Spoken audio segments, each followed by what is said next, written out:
एकेकाळी हिरव्यागार जंगलात चुनचुन नावाची छोटी खट्याळ खार राहत होती. चुनचुन नेहमी उड्या मारत फिरायची, पण तिची एक मोठी समस्या होती.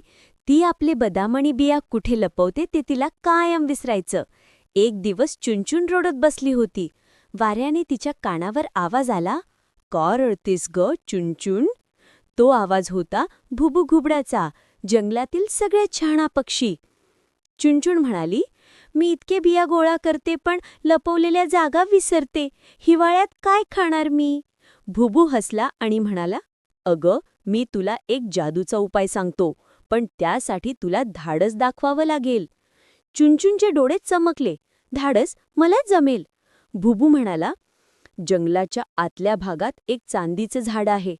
त्या झाडावर एक जादूचं बी वाढतं. ते मिळवलं तर तुला काहीही विसरणार नाही." चुनचुन उड्या मारत निघाली, फुलांच्या वाटेवर, धबधब्याच्या कडेला आणि मग अंधाऱ्या पण सुंदर झुडपांतून. रस्त्यात तिची भेट झाली टपटप सशाशी, जो म्हणाला, "मी पण तुझ्यासोबत येतो." दोघे पुढे जात होते तर अचानक गूं असा आवाज. समोर मोठा दगड्या अस्वल दिसला. त्याने विचारलं, "कुठे चाललात एवढे?" चुनचुन थरथरली पण तरीही धाडशीपणे म्हणाली, "जादूचा बी आणायला. मला विस्मरण कमी करायचं आहे."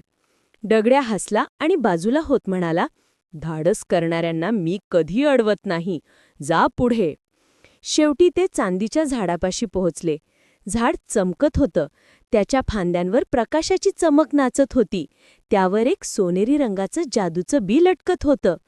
चुनचुन उंच उडी मारली. ढकललेली हवा आणि टक्क बी तिच्या पंजात. तेवढ्यात झाडाचा आवाज येऊ लागला, "जो हा बी घेईल त्याने एक वचन द्यावं, आपलं ज्ञान इतरांना मदतीसाठी वापरावं." चुनचुन नक्कीच तयार होती. ती म्हणाली, "मी नेहमी इतरांना मदत करीन." बी चमकलं आणि तिच्या अंगावर उजेड पसरला. त्या दिवसानंतर चुनचुन काहीही विसरली नाही. ती जंगलातील इतर खारींना त्यांच्या अन्नाचा साठा कुठे आहे ते शोधून देत असे. सगळेच तिला चुनचुन बुद्धिमान खार म्हणून हाक मारू लागले. आणि हिवाळ्याला तेव्हा काय? चुनचुनने सगळ्या खारींसाठी पुरेसा साठा जमवून ठेवला होता.